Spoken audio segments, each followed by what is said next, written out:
I'd like to talk about grief after suicide. But before I do that, I'd like to say hello. I am Ghazala at the Heart and Soul Cafe. If you've been here before, thank you so much for coming back. And if you're here for the first time, then you're very, very welcome. So grief after suicide. I have done a few videos about suicide, and it's such a sensitive topic, and I want to do it justice. So I am super cautious about when I put a video out about suicide. But the thing is that it's not going away. So sadly, it's not. And,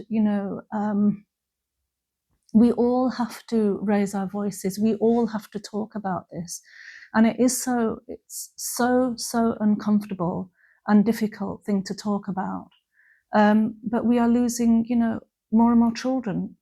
I'm counselling women who have lost, their children through suicide. And it's so much harder than loss through illness or accident, any other reason. When someone has taken their own life, people that are left, the ripple effect it has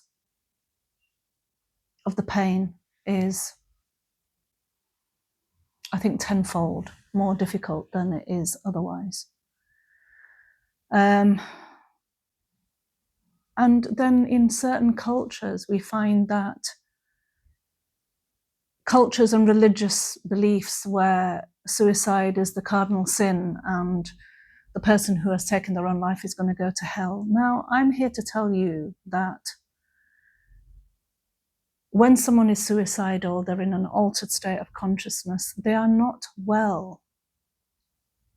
Any religion tells you that if somebody is not well, if they have a problem with their heart, they need to go and seek help from a medical professional, cardiologist. If they have a problem with their liver, if they have a problem with their kidneys, whatever that is. And your brain is also an organ in your body, and it's not well. It's not well if you are having suicidal ideations. It's not well. And if it's not well, you need help. And sadly, that help hasn't been put into place. That person hasn't had that help for whatever reason. That person is just struggling alone in their own pain. And it's not that they want to end their life, they want to end the pain. That's the reason why they have done what they have done. It's not that they wanted, not to carry on living. They didn't want to live with the pain. That's what was so excruciating. And we get a little bit of an idea of that when we talk about self-harm. Self-harm is there, it's done. People self-harm when they try to turn the emotional, excruciating pain that they have into physical pain, because the physical pain is more bearable, and that relieves the emotional pain.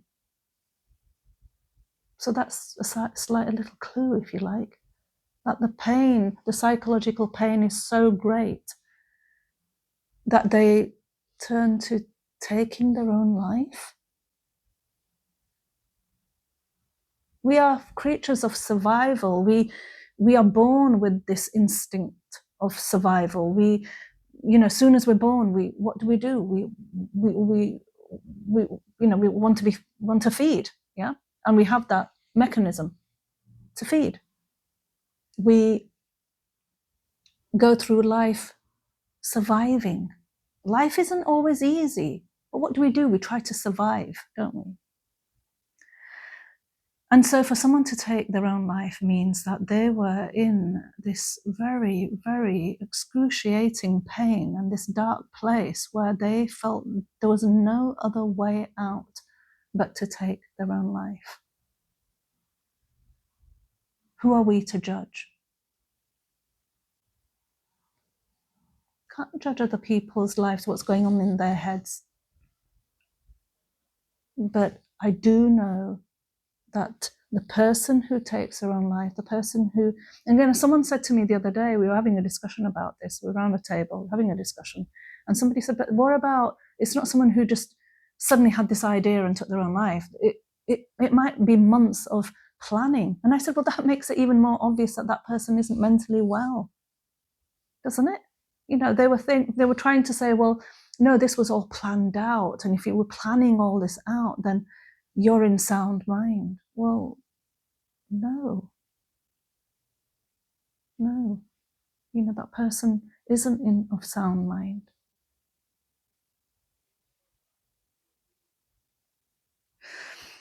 So the grief can sometimes, if you are a member of, if you are within a culture where this is not, you know, seen as a result of an illness, it's seen as a sin, you might be looking at disenfranchised grief, where people feel that this is not worthy of grief. This is not worthy of grief. You have people that don't attend funerals because of that.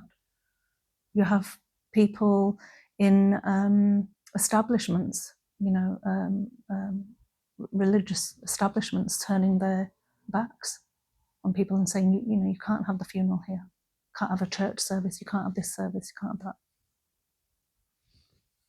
Again, who are we to judge?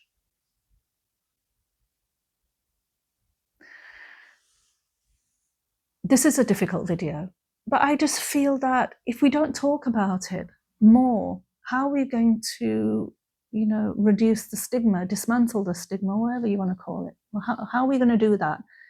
How are we going to make this a hot topic? And it is a hot topic because we're losing someone in the world every 40 seconds. And that's what we know about. What about all the ones that we don't know about? What if there's no evidence, or if there's no, it's been made to look like an accident? Then what? It doesn't make it onto the stat.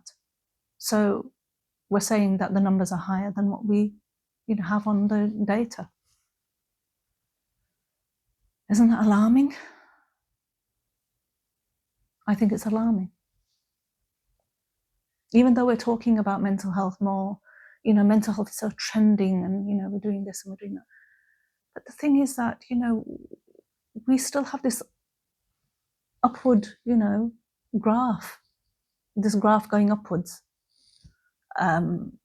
around suicide attempts, completed suicide, even though, you know, we are talking more about it. I wanted this video to go out. And I am feeling quite emotional right now, because I feel,